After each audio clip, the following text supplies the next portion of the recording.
Welcome back to Live, Laugh, London. I'm London, and the video I have for you today is very special to me, and it took way longer than I thought it was going to take to make. I love to paint still lifes, and I often have trouble figuring out what kind of subject I want. And I prefer to have a subject that is in the 3D space in front of me. I've been getting really into trying out different types of clay recently, and I realized, oh my gosh, I could use this super cheap air dry clay by Crayola, which I know, everyone talks about how it's gonna disintegrate in like 2 years. It's fine. For this purpose, it's totally fine. It was so cheap. It was like $2.80 maybe for 2 pounds to 2.5.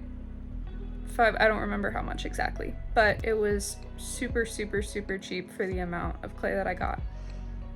So I'm going to take you through the process of making these still life objects. I made 3 fruits. I made an apple, a pear, and an orange. And then I do a little demonstration at the end. I'm not like super proud of the painting at the end, but it's kind of to give you an idea of what I was trying to go for here. And I tried to make everything super planar and like low poly. I struggle with painting the planes of things. I find it kind of difficult. So I really wanted to make things where it was super easy to distinguish between the planes. But yeah, so let's get into the video. Here you can see as I'm starting out on the apple still life object. I guess you could kind of call it a prop, like a still life prop.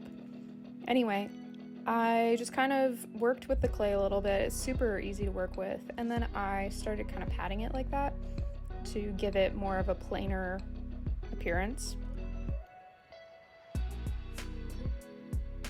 There's the apple. Turned out super cute. I wanted to put a little stem, so I kind of carved out a little area here and added a little stem, which actually fell off later, but it's okay. I'm pretty pleased with this one. And then I moved on to making a pear. This one's probably my second favorite. It turned out pretty cute. It's very planar, very low poly looking.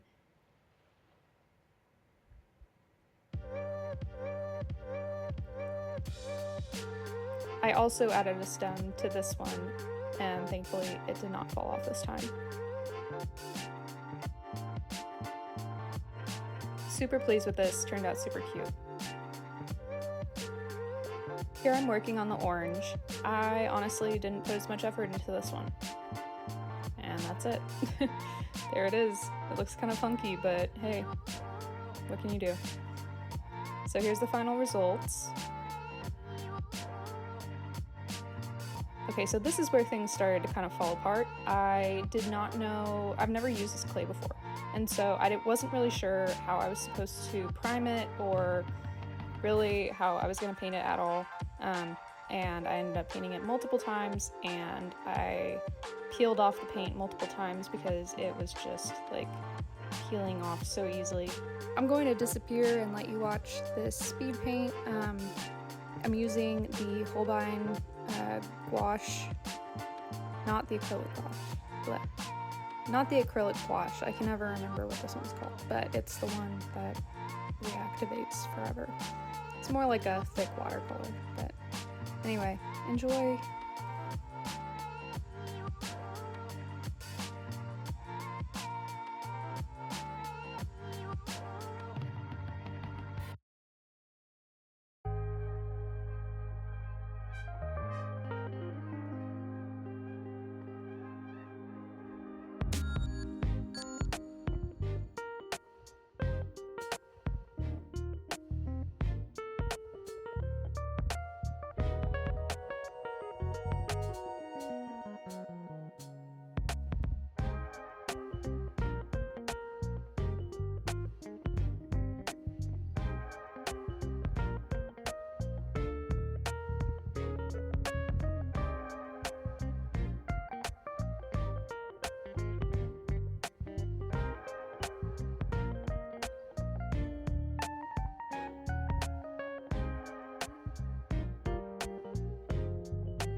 here's the final result.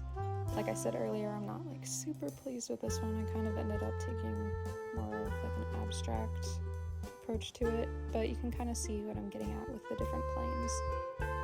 So yeah, thank you so much for watching, and I'll see you in the next video.